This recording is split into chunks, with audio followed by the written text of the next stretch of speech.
Berkumpulkah kita di tepi sungai indah, airnya yang terus mengalir dari tatanya Allah. Oh ya, kita kelak beramai, berkumpul di tepi sungai permai, dengan orang saleh semua di tepi sungai Allah. Sebelum kita mendengarkan akan firman Tuhan, ambillah waktu yang singkat ini untuk berdoa dalam hati kita masing-masing.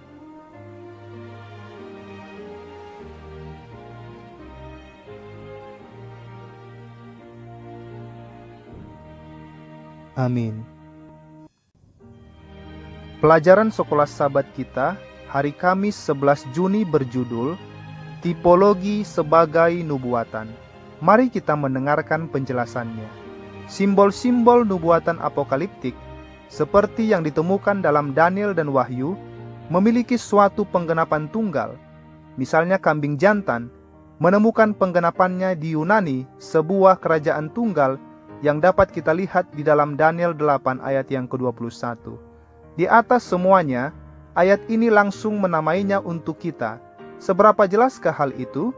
Namun demikian tipologi, itu berfokus pada orang-orang, peristiwa, atau institusi yang ada di perjanjian lama yang ditemukan dalam sejarah nyata, tetapi hal itu mengarah pada peristiwa yang lebih besar di masa depan.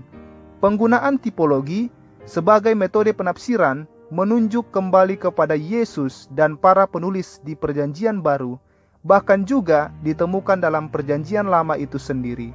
Satu-satunya panduan untuk mengenali type dan anti-type adalah ketika seseorang penulis Alkitab yang diilhami mengidentifikasinya. Bacalah 1 Korintus 10 ayat yang pertama sampai ayat yang ke-13. Peristiwa apakah dalam sejarah yang dirujuk oleh Paulus sewaktu ia mengamarkan gereja di Korintus? Bagaimanakah ini berhubungan dengan kita sekarang ini? Lebih lanjut kita membaca akan pelajaran ini dikatakan, Paulus menunjuk kembali pada kenyataan sejarah Keluaran dan mengembangkan tipologi berdasarkan pengalaman orang Ibrani dahulu di padang belantara. Dengan cara ini, Paulus menunjuk bahwa Allah yang mengilhami Musa untuk mencatat peristiwa-peristiwa ini bermaksud bahwa hal-hal ini menjadi contoh bagi kita. Dapat kita lihat di dalam 1 Korintus 10 ayat yang ke-6. Dengan demikian, menasehati Israel rohani untuk sabar dalam pencobaan sementara kita hidup di akhir zaman. Bacalah ayat-ayat di bawah ini dan tuliskanlah setiap type dan penggenapan anti-type seperti yang dijelaskan oleh Yesus dan para penulis Perjanjian Baru. Seperti di ayat Matius 12 ayat yang ke-40, Yohanes 19 ayat yang ke-36, Yohanes 3 ayat yang ke-14 dan 15, Roma 5 ayat yang ke-14, dan Yohanes 1 ayat yang ke-29. Dalam setiap kasus, Yesus dan para penulis Perjanjian Baru menerapkan penafsiran type dan anti-type yang memungkinkan arti penting nubuatan itu tampak nyata. Dengan cara ini, mereka menunjuk pada penggenapan yang lebih besar dari kenyataan sejarah.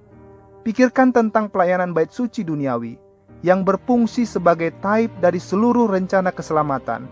Apakah yang diajarkan hal ini kepada kita tentang pentingnya pekabaran bait suci bagi kita dewasa ini?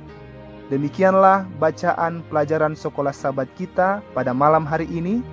Tuhan selalu memberkati kita dan sampai jumpa.